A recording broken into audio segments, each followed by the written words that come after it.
اعوذ باللہ من الشیطان الرجیم بسم اللہ الرحمن الرحیم اللہم صلی علی محمد و علی آل محمد فی الاولین والآخرین و فی الملائ الاعلی الی یوم الدین۔ لاکھوں کروڑوں درود پاک خاتم النبیین حضرت محمد مصطفیٰ صلی اللہ علیہ وآلہ وسلم پہ۔ گنبد خضرا کے چاہنے والوں کو وقاص احمد کی طرف سے السلام علیکم۔ ایک دفعہ میری ملاقات ایک بابا جی سے ہوئی۔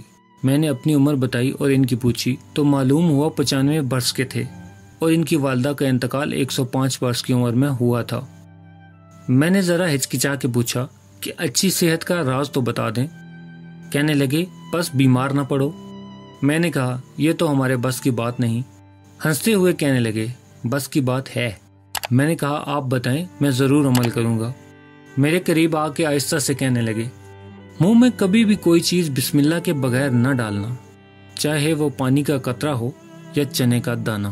میں خاموش سا ہو گیا۔ پھر کہنے لگے اللہ نے کوئی بھی چیز بے مقصد اور بلا وجہ نہیں بنائی۔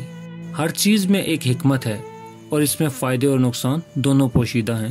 جب ہم کوئی بھی چیز بسم اللہ پڑھ کے منہ میں ڈالتے ہیں تو اللہ تعالیٰ اس میں سے نقصان نکال دیتا ہے۔ ہمیشہ بسم اللہ پڑھ کے کھاؤ پیو اور دل میں بار بار خالق کا شکر ادا کرتے رہو، اور جب ختم کر لو تو پھر بھی ہاتھ اٹھا کے شکر ادا کرو، کبھی بیمار نہیں پڑو گے۔ میری آنکھیں تر ہو چکی تھی، دیر ہو رہی تھی۔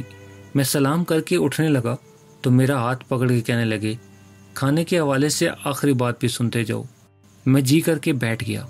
کہنے لگے اگر کسی کے ساتھ بیٹھ کے کھا رہے ہو تو کبھی بھی بھول کے پہل نہ کرنا، چاہے کتنی بھی بھوک کیوں نہ لگی ہو۔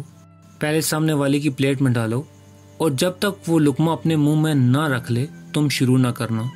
میری ہمت نہ پڑی کہ ان سے اس کا فائدہ پوچھوں، لیکن وہ خود ہی کہنے لگے یہ تمہارے کھانے کا صدقہ ادا ہو گیا، اور ساتھ ہی اللہ بھی راضی ہوا کہ تم نے پہلے اس کے بندے کا خیال کیا۔ یاد رکھو غذا جسم کی اور بسم اللہ روح کی غذا ہے۔ اب بتاؤ کیا تم ایسے کھانے سے بیمار پڑ سکتے ہو؟ میں بے ساختہ ان کے چہرے پر اپنے دونوں ہاتھ رکھ کے تیزی سے جانے کے لیے مڑ گیا کہ دین کی چھوٹی چھوٹی باتوں سے ہم اور ہماری اولادیں کتنی دور ہیں۔ پیارے دوستو، امید کرتا ہوں آپ کو یہ ویڈیو پسند آئی ہوگی تو اسے لائک کر دیں، اور مزید اس طرح کی خوبصورت ویڈیو کو دیکھنے کے لیے میرے چینل کو سبسکرائب کرنا ہرگز مت بھولیں۔ بیل کا بٹن بھی دبا دیں تاکہ آپ کو نئے آنے والی ویڈیوز کا نوٹیفیکیشن مل سکے۔ ملتے ہیں ایک نئی ویڈیو کے ساتھ، تب تک کے لیے اپنا خیال رکھیے گا۔ اللہ رب العزت آپ کو آسانیاں دے اور آسانیاں بانٹنے کی توفیق بھی۔ اللہ حافظ۔